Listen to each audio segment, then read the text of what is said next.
Nakakuha ko rito ng mga opportunities na maglalabasan, and I'm getting this kind of energy that these are all healthy. Woohoo! So yeah, it's a call for celebration right here, mga babes, no? Kasi nakukuha ko rito na kung ano man to maglalabasan ng mga opportunities, might not be sabay-sabay, pero paparating sila at ang maganda makatutulong ito, no, sa iyo, no? So wow, I love it. I love it. Okay.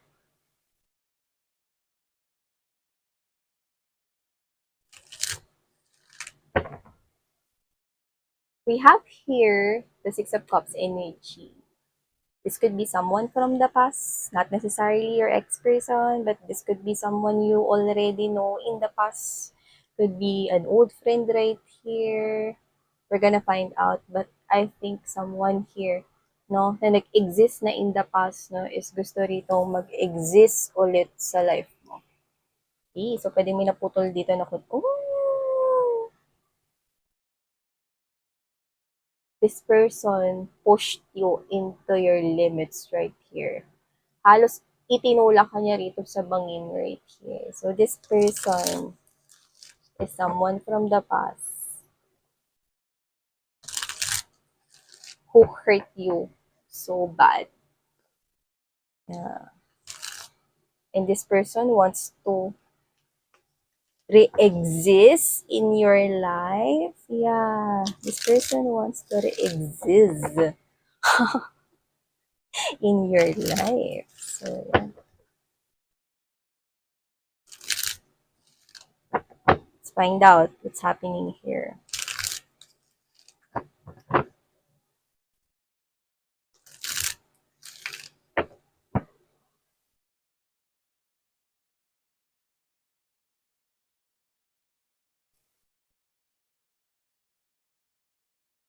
Oh, Empress right off the bat right here, mga babes, no? So, ang taray ng energy ninyo, mukhang kayo ngayon ay feeling abundant, no? Pwedeng healing is happening in your life, no? Naghihilom na rito yung mga nararamdaman ninyong pain, yan, no? Nagsisimula na kayong maging energetic sa life, no? Nabubuhayan na kayo ng loob.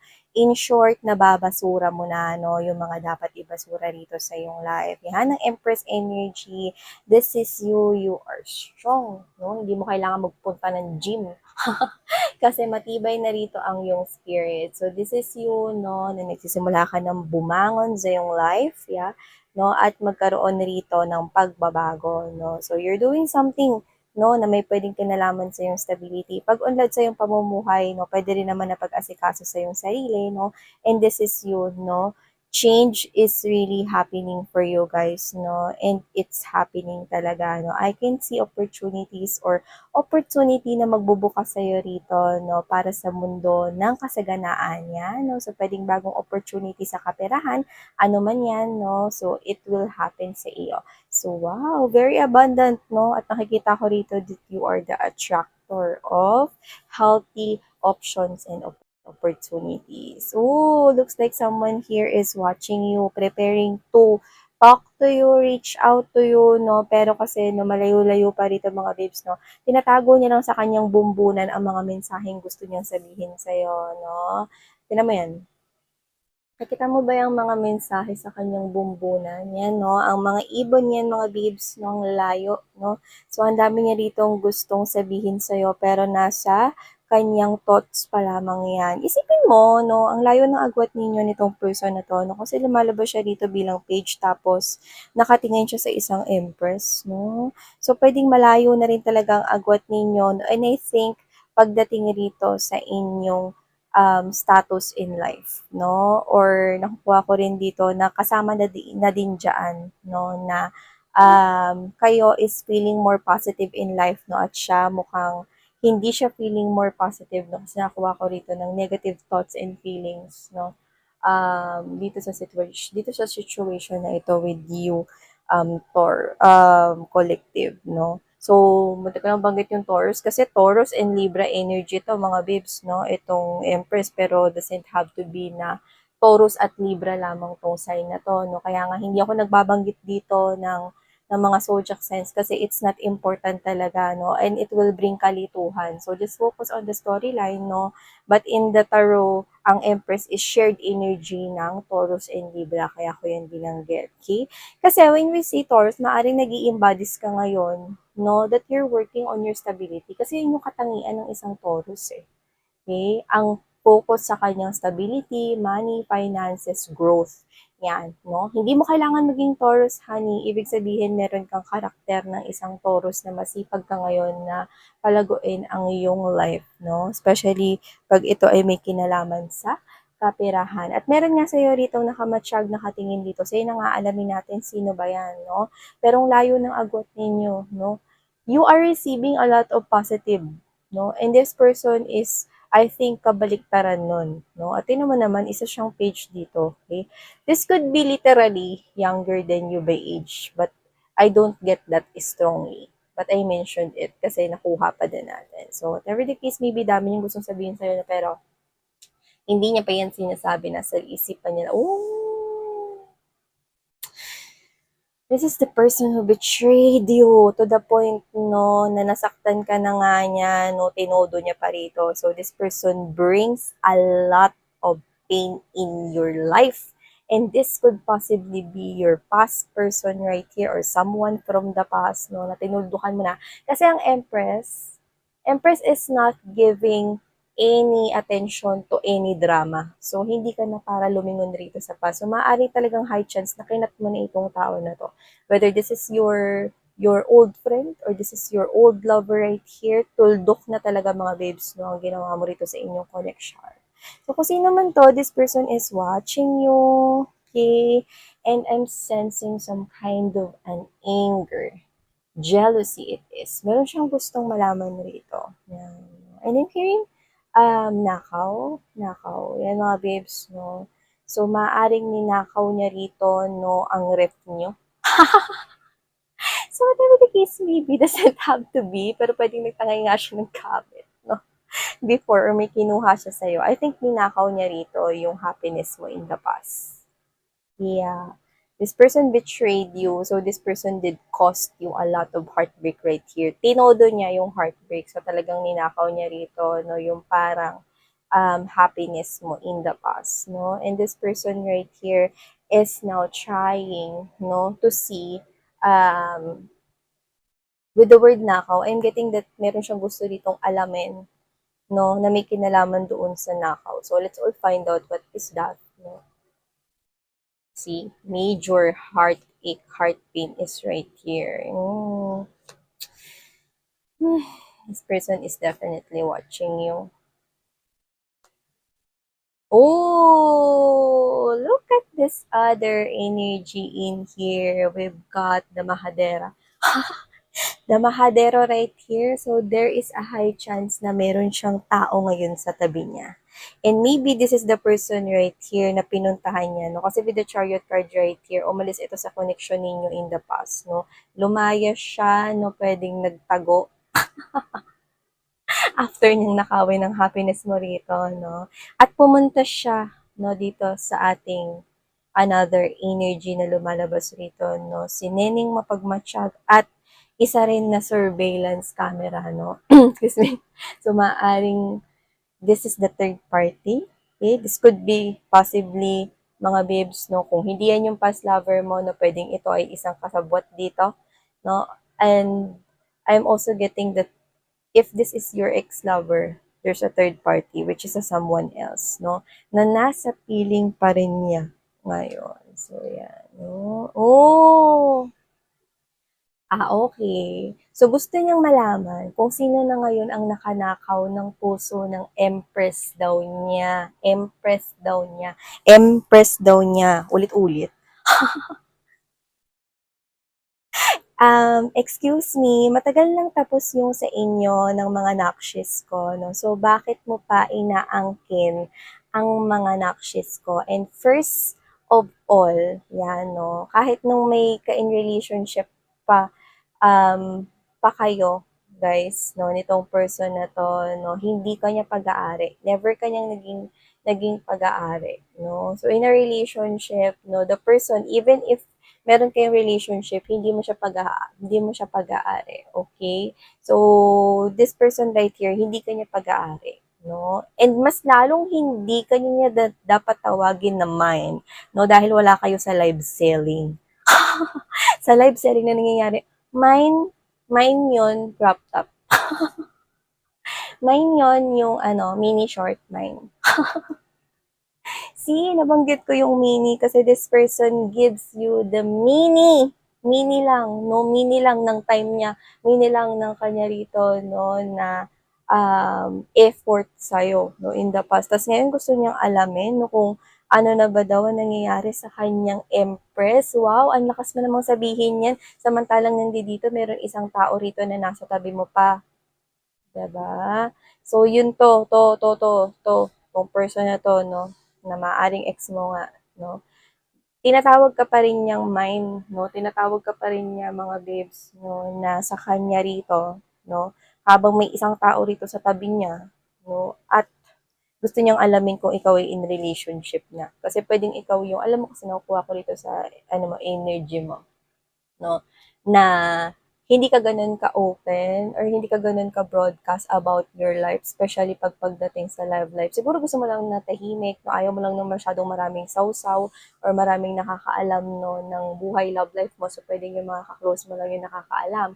So, kung ikaw man ay in relationship ngayon, no, or what, no, yun ay bagay na mysterious dito sa iyong past person, no, na meron namang isang person sa tabi niya, no, pero ang lakas rito makatawag, no, ng mind pa rin daw siya sa'yo, no. Mind collective daw siya, yan, no, pero hindi niya alam kung ikaw ay available right here, no.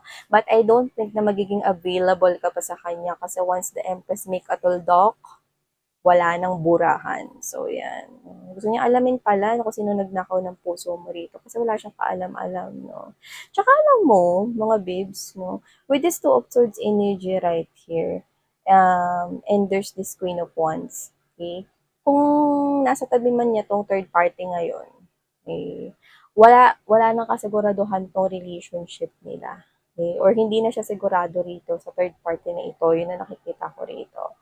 So, alam mo, with this Five of Swords actually also present right here, para lang silang nasa isang game dito. Parang kung sino na lang yung unang bibigay, edi ever, parang ganun. Kung sino yung una rito hindi makakatiis na sa relasyon, edi ano na, sibat na. Parang ganun yung nangyayari sa kanila ngayong relationship, no? Magulo yung relationship nila, no? So, yan. See? Death.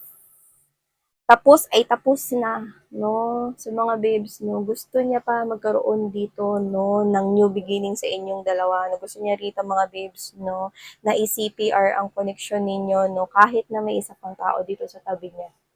Mm-hmm. See? Gusto niya rito ng reconnection sa'yo, no? Ang dami niyang gustong sabihin sa kanyang isipan, no? At pwedeng marami ring siya rito mga pinaplano or binabalak, no? Na pwedeng mga gusto niya rito sabihin na magmumukhang nice, no? Pero yun nga, no, hindi niya alam. No? Gusto niyang alamin dito kung may nakanakaw na ba sa inyo. Kasi you look blooming. Okay? Girls, boys, no LGBT, you're always welcome here. No, just take how this resonates. No, na tayong gender. Pero nakikita niya kasing blooming ka, no, happy ka ngayon. Kasi yun yung Empress in a bright position, no. Kaya gusto niyang malaman dito kung meron na bang nakanakaw ng puso ninyo, no. Kasi mukhang ayang ngiti nyo na yan, yung look nyo na yan, no? Nakita niya na kasi yan eh, sa feeling niya before. Yung pagka-glooming, pagka-glowy, no? At pagka-glow up ninyo, no? Ngayon, no, na naglalighten ang inyong world, no? Nakita niya na yan minsan noon sa feeling niya. Okay? So, in short, talagang minahal mo itong muhong na to. Kasi, naging happy ka sa kanya. Diba? Pero this person chose to walk away. No? Nakita ko rito ng sumakay sa bus. So, maaaring sumakay siya sa bus, mga babes, no? Habang siya ay tumatakaz palayo sa'yo in the past, no? So, may pagsakay dito ng bus kasi pupunta nga siya doon, no? Sa kanya ritong third party, kalaguyo or kalukadidang diti. So, whatever the case may be, tapos na yun. No? Tapos na ang mga luha, napawi na ang mga luha, no? Ang mga sugat ay nagsara na, no? At ito ay pumuti na, wala ng peklat for you guys. No? Nakikita ko rito. But this person is so eager to know kung meron ka ba ngayong someone sa tabi mo kasi ang ganda mo raw, no? At alam mo, napakabalasubas, no? Kasi nakaw yung word. Parang pangkanto siya. Alam mo yung parang sino yung nagnakaw sa Empress ko? What? Una sa lahat, hindi siya sa'yo. At una sa lahat, wala kang karapatang tawagin siyang mine. Yan, no? Yan ang message ko dito sa ex mo dito, damuhong na may isa namang person sa tabi niya ngayon, no? So, kung sino man ito, no, this person right here is trying to know, no, kung ano na ba nangyayari ngayon sa love life mo, more likely, no? Tsaka, feeling ko may mga balita talaga siya about you. See, we have here the devil! And I'm gonna put it here. So, see, talagang nasa isang toxic na siya rito, no, na relationship with this third party right here. See, we've got here the 8 of swords energy. Alam mo, nakakatawa kasi nakuha ko dito yung word na parang sanay na sila, no, na ang almusal nila ay bangayan. Ang almusal ay sigawan. mga, mga sigawan na sila dito. Ano to? Bakit hotdog na naman yung ulam dito? Kahapon hotdog na. Isang araw, isang hotdog pa din. Ano? So, kung sino man to, mukhang, alam mo yun, sanay na lang sila na ganyan. At saka kasi parang naglalaro na lang talaga sila dito. Eh. Parang kung sino na lang yung parang di makatiis, di alis, no? Parang alam mo yun, no? Nakukuha ko rito na tong relationship nila is papunta na talaga to, no? Sa sa ending, no? Mag-e-end na itong relationship nila. Yan, no? Tsaka kasi hindi ko alam kung bakit meron dito. Kasi nakukuha ko rin dito. Pwede kasing merong isang bagay dito na, kasi di ba pwede namang tapusin na ngayon yung relationship na to, no? Pero nakukuha ko dito na parang meron dito nagbubuklod sa kanila, no? Na parang ang hirap nun alisin agad-agad or ang hirap nun tanggalin. So, pwedeng meron ditong dahilan kung bakit hindi sila makapaghiwalay agad-agad ngayon. Ayan. Pero hindi na maganda yung nila, relationship nila. Tsaka kasi, kung mapapansin mo, no, may side eye tong another person dito. So, ibig sabihin, no, meron ditong isa pang ayaw kumawala sa relationship. And I think that is the third party. Okay? So, however, mga babes, no, this is you, the Empress energy. I'm seeing that you're not giving into this drama anymore, but, universe is just warning you that there is someone here watching you from a distance right here, and this person is actually angry right now. Okay? Kasi parang in love ka na daw sa iba, or galit siya kasi, um, ang iniisip niya kasi rito, no, glowing ka, nag-glow up ka, so in love ka, no, tapos inspired ka ngayon, no. So, kasi nga iba yung aura mo, no. So, parang, yung totoo, kapag in love lang ba kailangan glow up? Hindi pa pwedeng masaya ka lang. So, yun nga, no, very mysterious kayo and very private pagdating sa love and relationship. No? Kasi ayaw niya na masyado maraming sawsaw at maraming umepal, no. So, kung meron man kayong love life ngayon, kiver, no, wala na pakialam yung ibang tao doon as long as happy ka, no. So, yeah. So, this person is trying to find out kung sino daw nakanakaw ng iyong heart. Yeah. So, thank you so much, Collective. Ito mensaheng nakuha natin dito sa napaka-toxic mong ex. So, thank you so much. Sana ngayong love and life. Annyeong.